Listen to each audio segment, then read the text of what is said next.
Welcome to my board game QuickStart guide for Ticket to Ride Europe. This is the second video wherein I discuss the rules of the game. Ticket to Ride Europe is a competitive game about linking the great cities of Europe by rail in the early 20th century. It's part of the Ticket to Ride series and is very similar to other Ticket to Ride games. You win by scoring victory points, and you get victory points by claiming routes and completing destination tickets.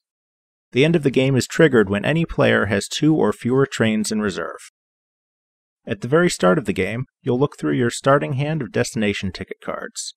You must keep at least 2 of them, but may keep 3 or even all 4. Destination tickets represent a goal. At the end of the game, you can score points if you have a continuous route between the 2 cities on the ticket, or lose points if you haven't connected the cities. You will be able to draw additional destination tickets during the game, but any destination tickets you decide to keep will stay with you until the end of the game and can't be discarded. The destination tickets that you discard on this step are removed from the game. I'll discuss destination tickets and how they're scored later in the video. On your turn, you must take one and only one of 4 actions. I'll discuss these actions in detail. The first action is drawing train cards into your hand. This is what you'll do on most turns, so if you don't know what to do, you can't go wrong drawing train cards. There is no hand limit. You'll draw 2 cards, and they can either come straight from the top of the deck or from among the face-up cards. If you draw one of the face-up cards, immediately replace it from the deck. The only exception is for these wild cards with a locomotive on them. Drawing a face-up wild card counts as drawing 2 cards, so it's the only thing you can draw this turn, and you can't draw it second. This does not apply to wild cards that you've drawn face down from the top of the deck. If, at any time, 3 out of the 5 face-up cards are wild cards, all 5 of those cards are discarded and replaced from the deck. When you run out of cards in the deck, shuffle the discard pile to make a new draw pile. Make sure to shuffle thoroughly because cards will have been discarded in sets. The second type of action you can take is to claim a route. The lines between cities on the map are routes. To claim a route, you must discard cards from your hand which match the length and color of the route. A wild card counts as any color for claiming routes. You then place trains from your supply on the route and move your scoring marker a number of points equal to the value of the route. You can find the point values for different lengths on the board or on the summary card that came with the game. For example, to claim the green route between Paris and Pamplona, I would need to discard 4 green cards from my hand and then place 4 trains from my supply on the route. This route's worth 7 points, so I move my scoring marker ahead 7 places. To claim the orange route between Paris and Frankfurt, I discard 3 orange cards from my hand. This route's worth 4 points. The gray routes can be claimed using any color, but the cards all have to be the same color or wild.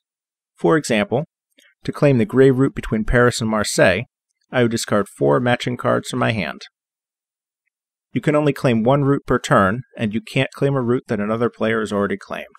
Some cities are connected by double routes. You may build these using either color. If you have 4 or 5 players, another player can claim the alternate route. If you have only 2 or 3 players, claiming one of the 2 routes blocks the other. There are 2 types of routes which have special rules.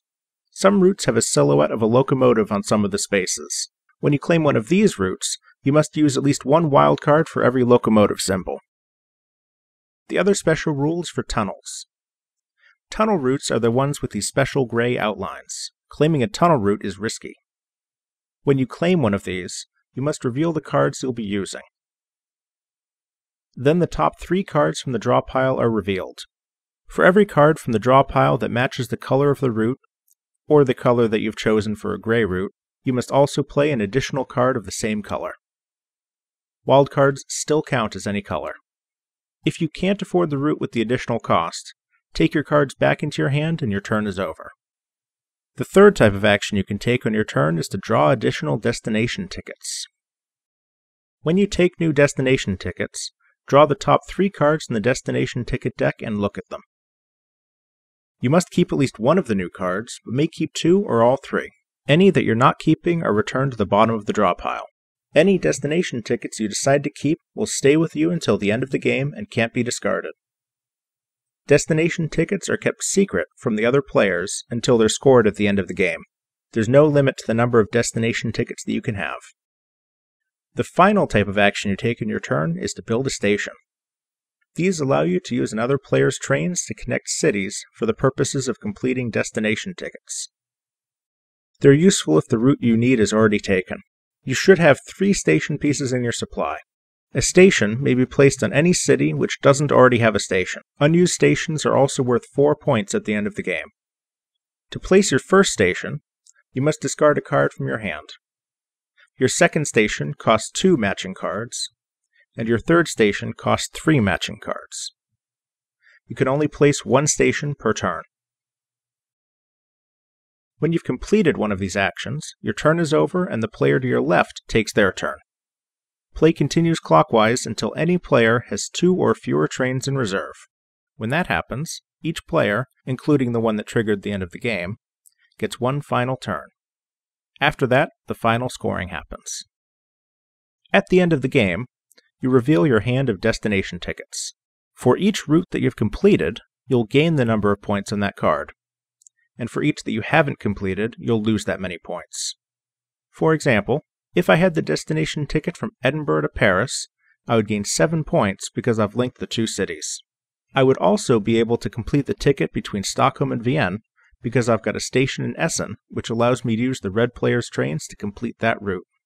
Unfortunately, I would not be able to complete the route between London and Vienna. Even though I have routes in each city, I don't have a continuous route between the 2, and so I would lose 10 points. You also receive 4 points for each station that you have in your reserve at the end of the game. Finally, there's a 10-point bonus for the player with the longest continuous route, not counting stations. The player with the highest score wins. This has been a Board Game QuickStart guide for Ticket to Ride Europe. Refer to your manual for additional information and clarification, and don't forget that the most important rule is to have fun.